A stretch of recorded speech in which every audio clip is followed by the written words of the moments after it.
BNP আয়োজিত আজকের এই মহতী আলোচনা সভার শ্রদ্ধাভাজন সভাপতি, বিএনপির সংগ্রামী মহাসচিব মাননীয় মন্ত্রী মির্জা ফখরুল ইসলাম আলমগীর, উপস্থিত বাংলাদেশের সরকারের মাননীয় প্রধানমন্ত্রী জনাব তারেক রহমান, মন্ত্রিপরিষদের সদস্যবৃন্দ, স্ট্যান্ডিং কমিটির সদস্যবৃন্দ, বিএনপির নানা অংশের নেতৃবৃন্দ, সদস্যবৃন্দ, এবং আমি দেখতে পাচ্ছি ঢাকা 12 আসনে এখানে যারা ভোটার ছিলেন, যারা আমাকে ভোট দিয়েছেন, এরকম অসংখ্য মানুষ এখানে উপস্থিত হয়েছেন। আমি আপনাদের সবাইকে উষ্ণ শুভেচ্ছা, অভিনন্দন এবং সালাম জানাচ্ছি। আমি শুরুতেই আমাদের জুলাই শহীদদের, তাদের সংগ্রামী স্মৃতির প্রতি আমি গভীর শ্রদ্ধা জানাই। আমি মরহুমা বেগম খালেদা জিয়ার তার যে লড়াই, সারা জীবনের তার যে লড়াই, গণতন্ত্রের জন্য তার যে লড়াই, আত্মত্যাগ, এবং তিনি লড়তে লড়তে যেভাবে তিনি জীবনটাকে উৎসর্গ করেছেন, আমি তার সংগ্রামী স্মৃতির প্রতি আজকে এই মহতী অনুষ্ঠানে গভীর শ্রদ্ধা এবং সম্মান জ্ঞাপন করি। এখানে আলোচনা হয়েছে লড়াইটা কেবল 36 দিনের লড়াই নয়, 17 বছর ধরে আমরা এই লড়াইটা জারি রেখেছি। ইঞ্চিতে ইঞ্চিতে করে লড়াইটা আমরা সংগঠিত করেছি। আজকে যিনি বিএনপির চেয়ারপারসন, সরকারের প্রধানমন্ত্রী, তিনি নির্যাতিত হয়ে কিভাবে তাকে বিদেশে যেতে হয়েছে, সেখান থেকে তিনি আন্দোলনের প্রতিটা ধাপের রূপরেখা প্রণয়ন, নেতৃত্ব প্রদান, তখন তিনি ভারপ্রাপ্ত চেয়ারম্যান একটা পর্যায়ে এসে, আর মাঠে এখানে বিএনপির সংগ্রামী মহাসচিব থেকে শুরু করে দেশের বাইরে ছিলেন সালাউদ্দিন আহমেদ, মির্জা এখানে ফখরুল ইসলাম আলমগীর, খসরু ভাই, টুকু ভাই থেকে শুরু করে অসংখ্য নেতারা যারা এখানে ছিলেন, প্রতিটা দিন, প্রতিটা মুহূর্ত কিভাবে আমরা কথা বলেছি, আলোচনা করেছি, রাজপথের লড়াই সংগ্রামকে কিভাবে জারি রাখা যায়, আমরা তার পথ বের করেছি। এই জুলাই মাস, ফলে এই জুলাই মাস আসতে 17টা বছর এই জমিনটা আমাদেরকে তৈরি করতে হয়েছে। হঠাৎ করে আকস্মিকভাবে জুলাইটা আসেনি, এই উপলব্ধিটা অত্যন্ত জরুরি এটা। এবং 17 বছরের এই পুঞ্জীভূত ক্ষোভের বহিঃপ্রকাশ হয়েছে। পুঞ্জীভূত ক্ষোভ একটা ফ্যাসিবাদের বিরুদ্ধে, একটা জমিদার তন্ত্রের বিরুদ্ধে, গণতন্ত্রের জন্য, একটা মানুষের মুক্তির জন্য। এবং সেই জায়গা থেকে আমরা বলেছি মুক্তিযুদ্ধ যেমন ছিল একটা গণযুদ্ধ, এবারকার আমাদের জুলাই আগস্টের যে অভ্যুত্থান সমাজের সকল অংশের মানুষকে কিভাবে যুক্ত করেছে। মুক্তিযুদ্ধের পরে এরকম ঘটনা আমরা খুব বেশি দেখিনি। আমি ব্যক্তিগতভাবে এরশাদ সামরিক স্বৈরতন্ত্র বিরোধী আন্দোলনও প্রায় 9টা বছর আমি রাজপথে। আমি 68-69 থেকে কখনো কর্মী, কখনো সংগঠক, কখনো এই লড়াইয়ের মাঝখানে আপনাদের সাথে। তো এবারকার মানুষের যে লড়াইটা, এটা এত ডিসাইসিভ ছিল, এত গভীরে আন্দোলনটা হয়েছে, সমগ্র জনগণের লড়াই।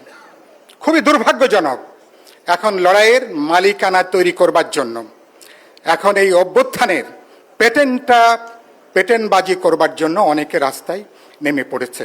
আমাদের শহীদরা কারো পেটেন্টের জন্য তারা কিন্তু জীবন দেয়নি।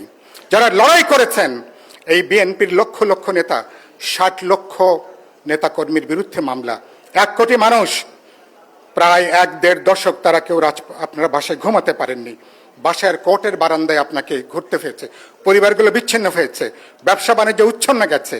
সেই লড়াইয়ের প্রেক্ষিতটা 19 জুলাই আমরা মাত্র আজকে 4 তারিখ আমরা গণতন্ত্র মঞ্চের যে প্রেস ক্লাবের সামনে যে সমাবেশ, বিক্ষোভ, বিএনপির অধীন গায়েবী জানাজা ছিল আবু সাঈদের স্মরণে, আমরা পল্টন থেকে সমাবেশ করে আমরা শেষ করে গায়েবী জানাজায় যুক্ত হব। আকস্মিকভাবে 19 জুলাই আমাদের মঞ্চের শীর্ষ নেতৃবৃন্দরা সবাই উপস্থিত। গুলি, সাউন্ড গ্রেনেড, টিয়ার গ্যাস এবং বেপরোয়া পিটুনি বন্নিশিখা জামাল এখানে আছেন, তিনি চিৎকার করছিলেন, তো আমাদের নেতারা কি মারা গেলেন সবাই? আমরা সবাই ওদিন মারা যেতে পারতাম। আকস্মিকভাবে পুলিশ আমাদেরকে যেতে দেবে, তারপরে কোনো কথা নাই, বার্তা নাই। আমরা এখানে বলতে পারেন যে মরতে মরতে আমরা এখন বেঁচে আছি। সেই লড়াইটা, যেটা আমি বলতে চাই, লড়াইটা ছিল কেন এটা? আমাকে গত দুদিন ধরে গণমাধ্যম জিজ্ঞেস করছেন, 2 বছর পার হলো, আপনারা কি অর্জন করলেন? খুব পরিষ্কার ধারণা থাকা দরকার, আমরা ভোটের অধিকারটা আমরা অর্জন করেছি। যে ভোটের অধিকার ছিনিয়ে নেওয়া হয়েছিল, এটা অবাধ বিশ্বাসযোগ্য আমরা নির্বাচন করেছি। বিএনপি একটা বিপুল জনপ্রিয়তা নিয়ে, মানুষের ম্যান্ডেট নিয়ে, রাজনৈতিক সমর্থন নিয়ে দেশ পরিচালনা, সরকার পরিচালনার তারা একটা ম্যান্ডেট তারা একটা অর্জন করেছেন। আরেকটা কি, বাংলাদেশ এখন শান্তিপূর্ণভাবে, নিয়মতান্ত্রিকভাবে সরকার পরিবর্তনের যে সুযোগটা অবারিত হয়েছে। আরেকটা কি, আমি ইতিমধ্যে বলেছি, আমি ঢাকা 12-তে যখন জনসভা করি, আজকে প্রধান তারেক রহমান সাহেব গিয়েছিলেন সেখানে, আমি সেখানে বলেছি, ইতিহাস একটা প্রগতিশীল, গণতান্ত্রিক, দেশপ্রেমিক, একটা বহুত্ববাদী, একটা 20 কোটি মানুষকে নেতৃত্ব প্রদান করবার জন্য, এই জাতিটাকে নতুনভাবে পুনর্গঠন করবার জন্য একটা ঐতিহাসিক দায়িত্ব বিএনপির উপর অর্পণ করেছে, জনাব তারেক রহমানের উপরে অর্পণ করেছে। আমি কি সত্য বলছি এটা? তাহলে সেই দায়িত্বটা এই সময়কালের ইতিহাসে কখনো কখনো কোনো কোনো ব্যক্তি একটা সময়ের মুখপাত্র হয়ে ওঠেন, যুগের মুখপাত্র হয়ে ওঠেন, সময়কে ধারণ করেন, মানুষের আবেগ, আকুতি, আকাঙ্ক্ষা কোনো কোনো ব্যক্তির মধ্য দিয়ে তখন এটা কেন্দ্রীভূত হয়। ইতিহাস, তারেক রহমান বিএনপির এখন তিনি চেয়ারম্যান, সরকারের প্রধানমন্ত্রী, তিনি প্রজ্ঞা, দূরদর্শিতার সাথে যদি এই দায়িত্বটা যদি এগিয়ে নিয়ে যেতে পারেন, বাংলাদেশ অতীতের মতন, ভূতের মতন পেছনে হাঁটবে না। বাংলাদেশ এখন থেকে সামনের পথে হাঁটবে, সামনে এগোবে, বাংলাদেশ পথ দেখাবে। এবং সেই জায়গা থেকে যেটা বলতে চাই আমরা, সেখানে আমি আশা করেছিলাম যে আমার সংসদের বিরোধী দল তারা দায়িত্বশীল আচরণ করবেন, সংসদে ভালো ভালো কথা বলেন, কিন্তু বাইরে এসে কি বলছেন, তারা সরকারকে ব্যর্থ করে দেবেন, আরেকটা বিপ্লবে ডাক দিচ্ছেন, আরেকটা অভ্যুত্থানের তারা ডাক দিচ্ছেন তারা। তো এখন এই যে অভ্যুত্থানের ডাক দিচ্ছেন, আমি প্রায় বলি, বিপ্লবের পেছনে প্রতি বিপ্লব হাঁটে, অভ্যুত্থানের পিছনে প্রতি অভ্যুত্থান হাঁটে। তারা কি আরেকটা প্রতি অভ্যুত্থানের জন্য তারা কি ডাক দিচ্ছেন? এই মুহূর্তে বিএনপি সরকার যদি ব্যর্থ হয়, যারা ডাক দিচ্ছেন, আপনারা কি সরকার গঠন করবেন? আপনারা কি পরাজিত ফ্যাসিস্টদের জন্য পরোক্ষভাবে জমিনটা কি আপনারা কি তৈরি করার দায়িত্ব নিয়েছেন? সেটা যদি না হয়ে থাকে, তাহলে এই বক্তব্য আসছে কেন? আমি সেজন্য বলছি, একটু দায়িত্বশীল আচরণ করা দরকার। এনসিপির তরুণ বন্ধুদেরকে আমি বলি, রাজনীতিকে ওনারা মনে করছেন এটা একটা ক্রিকেটের T20 খেলা অথবা ওয়ানডে খেলা, কিন্তু রাজনীতি কি T20 খেলা? এটা কি একটা ওয়ানডে ক্রিকেট? এটা প্রায় 5 দিনের একটা, যদি সিম্বলিক অর্থে 5 দিনের একটা ক্রিকেট ম্যাচের মতন। ওনারা মনে করলেন প্রত্যেক ওভারে ওনাদেরকে 6 মারতে হবে, এবং এটা এসে ওনারা এমন একটা জায়গাটা তৈরি করেছেন, আজকে রাজনীতির মধ্যে একটা বিষ বাষ্প আজকে ওনারা ছড়িয়ে দিচ্ছেন। বিএনপিকে তারা প্রতিদিন তারা উস্কানি তারা দেওয়ার চেষ্টা করছেন, প্রতিদিন তারা উস্কানি তারা তৈরি করছেন। আপনারা কি সে উস্কানিতে আপনারা কি পা দেবেন কিনা? সে উস্কানিতে মানুষ এদেরকে প্রত্যাখ্যান করছে, মানুষ এদেরকে বর্জন করবে এদেরকে। আরেক দল আপনি দেখছেন, এবং তারা এখনো পর্যন্ত ধর্মের নাম করে, সম্প্রদায়ের নাম করে, মানুষের পবিত্র ধর্ম বিশ্বাসকে ব্যবহার করে হিংসা, ঘৃণা, বিদ্বেষ, নতুন করে সহিংসতা, নতুন করে বিদ্বেষ ছড়িয়ে দিয়ে পুরো সমাজটাকে ঐক্যবদ্ধ করার পরিবর্তে নতুন করে ঘৃণা আর বিদ্বেষের একটা রাজনৈতিক সংস্কৃতি তারা তৈরি করবার চেষ্টা করছেন। আমাদের বিএনপির চেয়ারপারসন, প্রধানমন্ত্রী, এখন তিনি কি করছেন? তিনি বাংলাদেশের নতুন একটা রাজনৈতিক সংস্কৃতি তিনি চালু করবার চেষ্টা করেছেন, এবং সরকার অনেক সীমাবদ্ধতা থাকতে পারে, তিনি নতুন একটা কাজের সংস্কৃতি, প্রতিটা দিন, প্রতিটা ঘন্টা, প্রতিটা মুহূর্তকে কিভাবে কাজে লাগানো যায়, তিনি এবং তার সরকার সেই চেষ্টা এখন তারা অব্যাহত রেখেছেন। আমি শেষ করব যে কথাটা বলে, সে কথা হচ্ছে ওনারা মনে করছেন বিএনপিকে আজকে সবকিছু আজকে করতে হবে। আমি ইতিমধ্যে বলেছি তাদের কোন কোন নেতাকে, বিএনপি যদি আপনাদের সবকিছু যদি করে দেয়, তাহলে আপনাদের তো রাজনীতি করার দরকার নেই বাংলাদেশে। তাহলে আপনাদের যে রাজনৈতিক পুঁজি, সেই পুঁজি বলে তো আর কিছু থাকবে না। আমি আশাবাদী হতে চাই, আজকে সংবিধান সংশোধন সংক্রান্ত কমিটি আজকে তারা বসছেন, বিএনপিকে তারা সংস্কার বিরোধী, অভ্যুত্থান বিরোধী হিসেবে তারা চিত্রিত করবার একটা অপচেষ্টা তারা করছেন।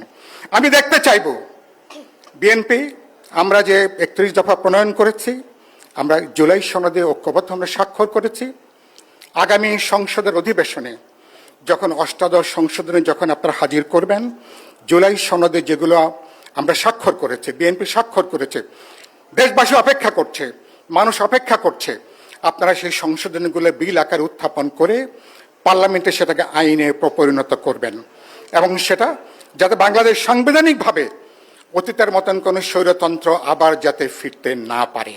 ফলে আমি আশা করব বিএনপি সে পথে বিএনপি সেখানে হাঁটবে। আরেকটা কথা যেটা বলতে চাই, আমি ইতিমধ্যে আগের একটা প্রোগ্রামে কথাটা বলেছি, আমি সরকারকে দেখছি আমি, কিন্তু রাজপথে সবসময় আমি বিএনপিকে আমি কিন্তু দেখতে পাচ্ছি না। রাজপথ ছেড়ে দিয়ে বাংলাদেশে কি রাজনীতি করা যাবে? রাজপথ ছেড়ে দিয়ে কেবলমাত্র সবাই সরকারে যেতে চায়, সবাই সরকারে ঢুকতে চায়, সরকারকে কেন্দ্র করে সবকিছু। সরকার নিশ্চয়ই গুরুত্বপূর্ণ, কিন্তু একই সাথে বাংলাদেশের মতন সমাজে এখানকার রাজনীতি, সমাজ, মনস্তত্ত্বের ক্ষেত্রে খুবই গুরুত্বপূর্ণ। সেটা হচ্ছে রাজপথে আপনার যে রাজনৈতিক সক্রিয়তা, সামাজিক সক্রিয়তা, সাংস্কৃতিক সক্রিয়তা, এটাকে জারি রাখা দরকার। আপনারা সবাই কি রাজি আছেন ব্যাপারে? এবং এটা ছাড়া কেবলমাত্র সরকার, ওনার কাছে এরকম কোনো অটোমেটিক কিছু নাই, সুইচ টিপ দিল আর সব কিছু হয়ে যাবে না। রাজপথে মানুষকে জাগিয়ে রাখা দরকার। বলা হয় না, সাপে কাটা রুগীকে নাকি জাগিয়ে রাখতে হয়। আমাদের এখানে অনেক চক্রান্ত দেশের ভিতরে দেশের বাইরে সরকারকে ব্যর্থ করবার জন্য, নতুন নতুন ঝুঁকি বাড়ছে, নতুন নতুন সংকট বাড়ছে। সুতরাং এই 20 কোটি মানুষকে জাগিয়ে রাখা, যে মানুষ কেবলমাত্র তার জীবন, যেটা বলে একটা প্রগতিশীল গণতান্ত্রিক অসাম্প্রদায়িক বাংলাদেশের জন্য যে মানুষ তার জীবনকে উৎসর্গ করেছে। আমি দুটো প্রস্তাব করতে চাই, যেটা বলে শেষ করব। এখন যে পরিস্থিতি, সমাজের দক্ষিণ পন্থার যে উত্থান, সাম্প্রদায়িক যে সুশ্রুতি দেওয়া হচ্ছে, আমাদেরকে বিভাজন করবার যে তৎপরতা, মাননীয় প্রধানমন্ত্রী তার সরকার ভেবে দেখতে পারেন একটা যুব জাগরণ দেশব্যাপী আপনারা ডাক দিতে পারেন কিনা। একটা যুব জাগরণ আর একটা সাংস্কৃতিক জাগরণ, মানুষের মনস্তত্ত্বের মধ্যে তারা যেভাবে বাসা বাঁধার চেষ্টা করছে, মনস্তত্ত্ব খুবই গুরুত্বপূর্ণ বিষয়। একটা যুব জাগরণ, একটা সাংস্কৃতিক জাগরণের মধ্য দিয়ে সরকারের উন্নয়নের কাজ, সংবিধান সংশোধনের কাজ থেকে শুরু করে রাজনৈতিক কাজের পাশাপাশি এই কাজগুলো অত্যন্ত জরুরি। আর শেষ কথা হলো, যাদেরকে নিয়ে লড়াইটা করেছেন সবচেয়ে বিপদের দিনে, সংসদের মধ্যকার আমরা যেমন ঐক্যটা দেখতে চাইব, আবার সংসদের বাইরে রাজনৈতিক দল, সামাজিক সংগঠন, সমাজের সকল গুরুত্বপূর্ণ অংশ, সকল প্রগতিশীল দেশপ্রেমিক সকল অংশের মধ্যে কিভাবে একটা রাজনৈতিক ঐক্য গড়ে তুলব, এই শৈলীটা, এই রাজনৈতিক দক্ষতাটা নিশ্চয়ই আমরা অর্জন করব এবং আমরা সামনে চলব। জুলাইকে আমরা রক্ষা করব, শহীদদেরকে আমরা, তাদের যে চেতনা, বাংলাদেশকে আমরা কোনোভাবে আর পেছনে যেতে দিতে চাই না। সেই লড়াইটাকে ঐক্যবদ্ধ করবার জন্য আরো ঐক্য, আরো সংহতি ডাক দিয়ে আপনাদের সবাইকে সালাম, শুভেচ্ছা এবং অভিবাদন জানিয়ে আমার বক্তব্য এখানে শেষ করছি। সবার প্রতি ধন্যবাদ। আসসালামু আলাইকুম।